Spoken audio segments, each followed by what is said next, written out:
আজি আমি এটা নতুন কাৰ্যসূচী ৰূপায়ণৰ বাবে ইয়াত সমবেত হৈছো। বানাক্ৰান্ত ৰাইজে ইতিমধ্যে যথেষ্ট ৰাইজৰ সহায়ত খাদ্য সামগ্ৰী লাভ কৰিছে, কিন্তু নিজ ঘৰলৈ উভতি যোৱাৰ বাবে বাচন বৰ্তন কাপোৰ কানি ঘৰখনক পলসৰ পৰা মুক্ত কৰিবলৈ বৰ্তমান ৰাইজক আটাইতকৈ যদি প্ৰয়োজন আছে সেয়া আছে নগদ ধনৰ প্ৰয়োজন। কাৰণ নগদ ধন অবিহনে নিজৰ আপোন ঘৰখনলৈ উভতি যোৱা কাৰো বাবেই সহজ নহবগৈ। ৰাইজৰ প্ৰয়োজনীয়তাক স্বীকৃতি দি আজি আমি খন্তেক সময় আগতে প্ৰতিটো বানাক্ৰান্ত পৰিয়াললৈ 15,000 টকাৰ সন্মান ৰাখি আমি আগবঢ়াইছো।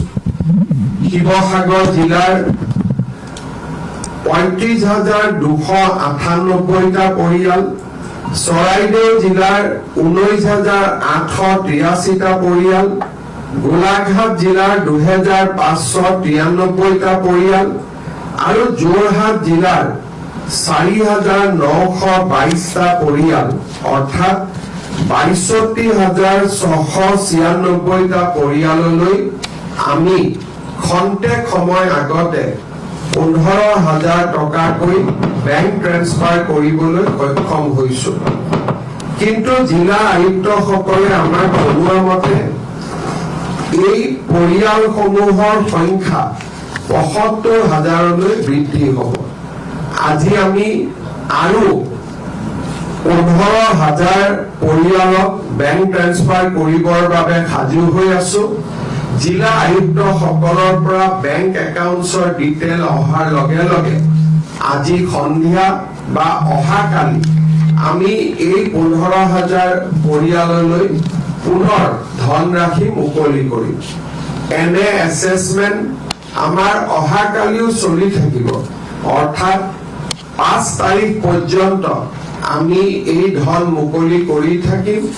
যিসকলে আজি এই পুঁজি পাবলৈ সক্ষম হোৱা নাই তেওঁলোকে অহাকালি নতুবা পৰহি পৰ্যন্ত এই পুঁজি লাভ কৰি থাকিব। জিলা আয়ুক্তসকলে মাত্ৰ 2টা দিনৰ ভিতৰতে 75,000 ব্যক্তিৰ নাম একাউণ্ট নম্বৰ সংগ্ৰহ কৰাটো এক জটিল কাম আছিল। জিলা আয়ুক্তসকলে আৰু তেওঁলোকৰ লগত কাম কৰা চৰকাৰী বিষয়া কৰ্মচাৰীসকলে ইতিমধ্যে 80% কাম সম্পূৰ্ণ কৰিবলৈ সক্ষম হৈছে, অৰ্থাৎ 75,000 পৰিয়ালৰ 62,000 পৰিয়ালক আজি আমি সাহায্য প্ৰদান কৰিবলৈ সক্ষম হৈছো।